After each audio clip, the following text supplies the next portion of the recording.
ایصال ثواب کی تقریب میں جو کسی تعارف کی محتاج نہیں ہے، جو مختصر سا حصہ میں نے تلاوت کیا ہے، ایک جز تلاوت کیا، جو خلق الموت والحیات اس کی توجیہ اور اس کی جو وجہ ہے، اللہ فرماتا ہے میں نے موت و حیات کو پیدا کیا، یہ تو ہے ہی پیدا کیا، وہ تخلیق ہے، لیکن اس کی وجہ اور سبب کیا ہے، کیوں پیدا کیا؟ یہ جو کیوں ہے اس کا جواب میں نے وہ جو حصہ تلاوت کیا ہے اس میں اس کیوں کا جواب ہے۔ اللہ رب العزت نے فرمایا پیدا اس لیے کیا ہے لِيَبْلُوَكُمْ أَيُّكُمْ أَحْسَنُ عَمَلًا، کون لاتا ہے ہمارے حضور اچھے اعمال، اعمال حسنہ؟ تو معلوم ہوا زندگی کی جو نعمت ہمیں عطا ہوئی اس کا بھی مقصد یہی ہے، اعمال حسنہ، نیک صالح اعمال۔ اور خلق الموت اس کی بھی وجہ یہی ہے کہ ان ٹرم جو ان بٹوین پیریڈ ہے، موت و حیات کے جو سفر میں جو فاصلہ ہے، جس طرح حدیث سے پاس میں آتا ہے الدنیا مزرعۃ الآخرہ، دنیا آخرت کی کھیتی ہے۔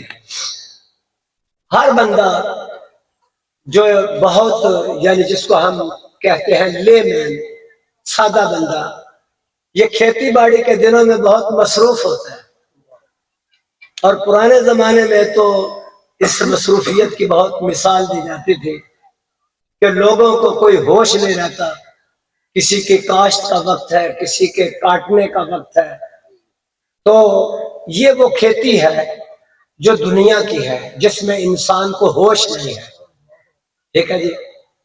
تو آج کے اس دور میں دنیا کی مصروفیت میں تو انسان اس قدر دنیا کی کھیتی کو سنبھالنے میں یا اس کھیتی کے نقصان سے بچنے کے لیے انسان اتنا ویجیلنٹ ہے، اتنا ایکٹیو ہے کہ وہ ہر چیز کو بالائے طاق رکھ کر وہ اپنی پلاننگ کے ساتھ اس کھیتی کی حفاظت کرتا ہے، لیکن جو اصل کھیتی ہے، زندگی کا جو مقصود ہے، جو حاصل زندگی ہے، اس کی طرف توجہ نہیں کرتا کہ میں دنیا میں آیا تو کیوں آیا۔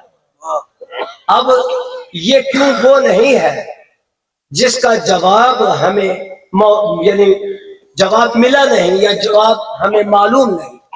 جواب بھی معلوم ہے، جو جواب میں نے دیا اللہ رب العزت کے ارشاد گرامی کی اس روشنی میں لِيَبْلُوَكُمْ أَيُّكُمْ أَحْسَنُ عَمَلًا، ہم دیکھنا چاہتے ہیں کون لاتا ہے ہمارے حضور اچھے اعمال۔ اب اس نے یہ نہیں کہا میں جاننا چاہتا ہوں، جانتا تو وہ ہے، دیکھتا بھی ہے، جانتا بھی ہے، جو اچھے اعمال کرے گا اس کو بھی جانتا ہے، جو نہیں کرتا اس کو بھی جانتا ہے، جانتا بھی ہے، دیکھتا بھی ہے، علیم بھی ہے، بصیر بھی ہے، اس کے علم اور اس کے نالج میں یہ چیز شامل ہے، وہ علم سے باہر نہیں ہے۔ اب یہ لِيَبْلُوَكُمْ کا مطلب کیا نکلے گا؟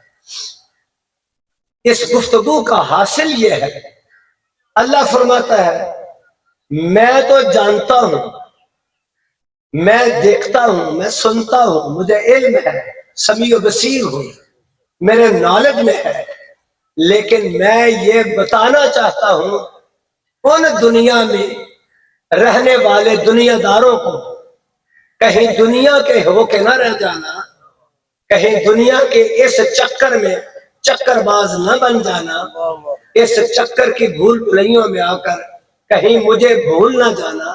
یہ وہ نفوس قدسیہ، یہ وہ ذوات قدسیہ ہیں جنہوں نے اعمال صالحہ کیے، زندگی گزاری، زندگی سے حاصل کچھ نہیں کیا سوائے اللہ کی رضا کے، پھر اللہ فرماتا ہے میں انہیں اپنی نشانی بناتا ہوں، آیت من آیات اللہ، اللہ کی نشانیوں میں سے وہ نشانی بن جاتے ہیں، دیکھنے میں وہ انسان ہوتے ہیں، چلنے پھرنے میں وہ انسان ہوتے ہیں، اب رشتہ داری، معاملات، دنیا کی معاشرت کا نظام وہ معاشرت کا حصہ ہوتے ہیں، لیکن خالق فرماتا ہے دیکھنے میں انسان ہے لیکن یہ وہ انسان نہیں ہے، یہ وہ انسان ہیں جن پر خدا کو ناز ہے، خدا کے حبیب کو ناز ہے، اسلام کو ناز ہے، جن پر عبادت کو ناز ہے۔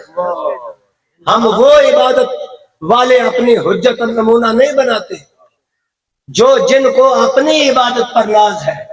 اللہ فرماتا ہے ہم نے ان کو نشانی بنایا، ان کو حجت الہیہ بنایا، ان کو خلافت خصوصی عطا فرمائی، خلیفۃ اللہ علی الارض، ان کو ہم نے اپنا مقرب فرمایا، جن پر مجھے بھی ناز ہے، نبی کو بھی ناز ہے، امت کو بھی ناز ہے، اسلام کو ناز ہے۔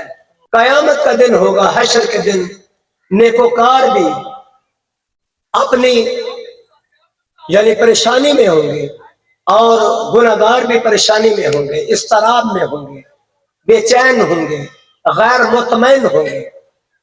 تو صحابہ نے عرض کیا یا رسول اللہ نیکوکار کیوں بے چین ہوں گے، کیوں اضطراب ہوگا، کیوں وہ پریشان ہوں گے؟ گناہگاروں کی پریشانی کا سبب ہمیں نظر آتا ہے کہ آج سامنے جہنم ہے، جہنم کے حشر سامانیہ ہیں، لیکن نیکوکاروں کا پریشان ہونا اس کی توجیہ ہمیں سمجھ نہیں آتی۔ فرمایا اس لیے نیک اس لیے پریشان ہوں گے، گناہگار گناہ کی وجہ سے پریشان ہوں گے، گناہ کی سزا کی وجہ سے پریشان ہوں گے، سامنے حشر ہے اور جہنم ہے، عذاب ہے، اس وجہ سے اضطراب میں ہوں گے، اور نیکوکار اس وجہ سے اضطراب میں ہوں گے کہ یا اللہ ہم نے نیکی اتنی کی تھی، اتنی بڑی جزا ملی، کاش ہم نے جو وقت دائیں بائیں خرچ کیا تھا وہ بھی تیری رضا کے لیے تیری یاد میں گزارا، آج ہماری دولت کا حساب کہاں ہوتا؟ آج ہم نے ایک امپائر اور ایک پہاڑ کھڑا کیا ہوتا کہ ایک ایک چھوٹے عمل سے ہمیں اتنی جزا ملی کہ ہم اس کا اندازہ ہی نہیں کر سکتے۔ تو اس لیے عزیزان اکرامی قدر وہ اضطراب ہے، تو جن لوگوں نے اس اضطراب سے بچنا ہے، اور میں یہ روز عرض کرتا ہوں جتنی بھی سال ثواب کی مجالس ہیں یا جتنے بھی ہمارے محافل ذکر ہوتی ہیں کہ جو ہو چکا وہ تو ہو چکا، گزشتہ رہا سلوات، آئندہ رہا احتیاط۔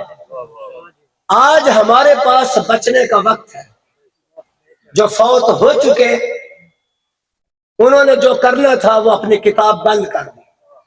ہمارے پاس آج وقت ہے کچھ کرنے کا، اور ہمارے پاس آپشن موجود ہے کہ ہم نیکی کا راستہ اختیار کریں یا برائی کا۔ فَأَلْهَمَهَا فَجُورَهَا وَتَقْوَاهَا قَدْ أَفْلَحَ مَنْ زَكَّاهَا قَدْ خَابَ مَنْ دَسَّاهَا۔ جنہوں نے نیکی کا راستہ اختیار کیا، پرہیزگاری کا راستہ اختیار کیا، اللہ فرماتا ہے وہ کامیاب ہے، اور جنہوں نے گناہ کا راستہ اختیار کیا انہوں نے اپنی یہ زندگی بھی خراب کی، اور اپنے مستقبل کی جو ہمیشہ کی والی دوام جسے حاصل ہے، جو زندگی دائم ہے، انہوں نے اس کو بھی خراب کیا۔ اس جہان کو اور اخروی جہان کو، دونوں کو انہوں نے خراب کیا، کیونکہ انہوں نے کچھ کیا نہیں۔ اب صحابہ کو دیکھیں، اب میری گفتگو کا جو وہ واپس وہ نقطہ جہاں سے میں نے شروع کیا، لِيَبْلُوَكُمْ أَيُّكُمْ أَحْسَنُ عَمَلًا، تو حاصل زندگی یہ ہے اعمال صالحہ کرنا۔ تو کیوں کرنا ہے؟ اس لیے کہ خدا کو پسند یہ ہے، خدا کو پسند یہ ہے، جو خدا کو پسند وہ مصطفیٰ کو پسند، جو مصطفیٰ کو پسند وہ خدا کو پسند۔ اب اللہ اور اس کا رسول راضی ہو کہ ہم اچھے کام کریں، اعمال صالحہ کریں، اعمال حسنہ کریں، اور ہم ان سے آنکھ چرائیں، منہ موڑیں، اغماض برتیں۔ اب اس بڑے مجمع میں میرے سمیت کون ہے جو کہتا مجھے پتہ نہیں کہ اعمال صالحہ کسے کہتے ہیں اور اعمال رذیلہ اور اعمال بد کسے کہتے ہیں؟ لیکن آج انسان اس طرف دھیان کرنے کے لیے تیار نہیں ہے، کیونکہ آج اس میں جان ہے، ہمت ہے، طاقت ہے، سرکشی ہے اور وہ اس طرف دھیان کرنا یا مرنا یا مرنے کا سوچنا، وہ اپنے لیے یہ کوئی مسئلہ نہیں سمجھتا. وہ کہتا ہے یہ میرا مسئلہ نہیں ہے، یہ کسی اور کا مسئلہ ہے. حالانکہ کل نفس ذائقۃ الموت، موت ہر ذی روح، ہر ذی نفس موت کا ذائقہ چکھے گی، اور مرنے کے بعد بالآخر ہر ایک کو اپنے خالق کے حضور جواب دہ ہونا ہے. اور یہ جواب دہی کا کانسیپٹ جنہوں نے یاد رکھا، بس وہ نفوس قدسیہ ہے جو اللہ کی حجت ہے، اللہ کی نشانی ہے، پرہیزگار متقی، جن کے لیے اخروی زندگی میں انعام ہے ہی. لیکن یہ زندگی اگر آپ سمجھیں کہ اس زندگی میں انہیں کچھ نہیں ملے گا، یہ تصور، یہ کانسیپٹ غلط ہے. جس کا کسی کا پرسیپشن ہے کہ وہ دنیا میں آج وہ نہیں پوچھتا کسی کو، وہ اپنی اصلاح کرے.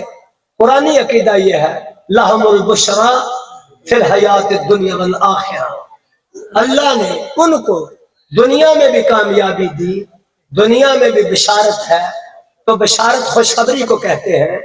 بشارت وہ چیز ہے جو آؤٹ اسٹینڈنگ ہے، جو ڈسٹنگوش کرتی ہے، جو مارک آف ڈسٹنکشن ہے.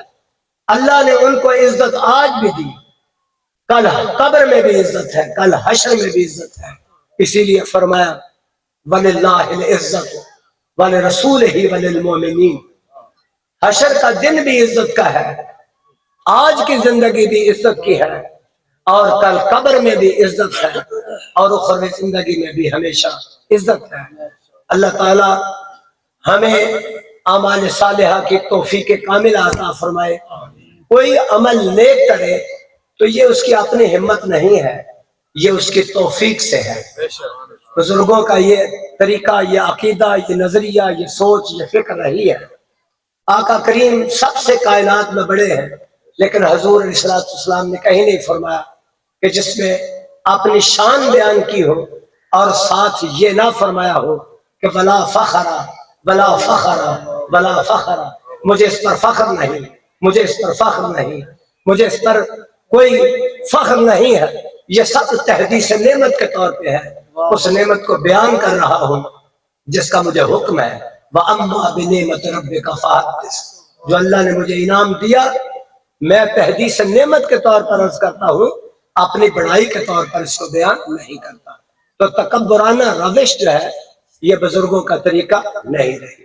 بزرگ وہی ہوتے ہیں جو عجز بھی اختیار کرتے ہیں، انکساری بھی اختیار کرتے ہیں، عبادت و ریاضت میں وہ چاشنی اور مزہ بھی پاتے ہیں، اور اس دنیا میں وہ دل نہیں لگاتے. دل میں اللہ کی یاد، اللہ کے محبوب کا وہ محبت کا تصور اور اعمال صالحہ کی توفیق انہیں اللہ عطا فرماتا ہے. اللہ تعالی ہمیں بھی ان کے نقش قدم پر چلنے کی توفیق عطا فرمائے. وما علیہ الا البلاغ.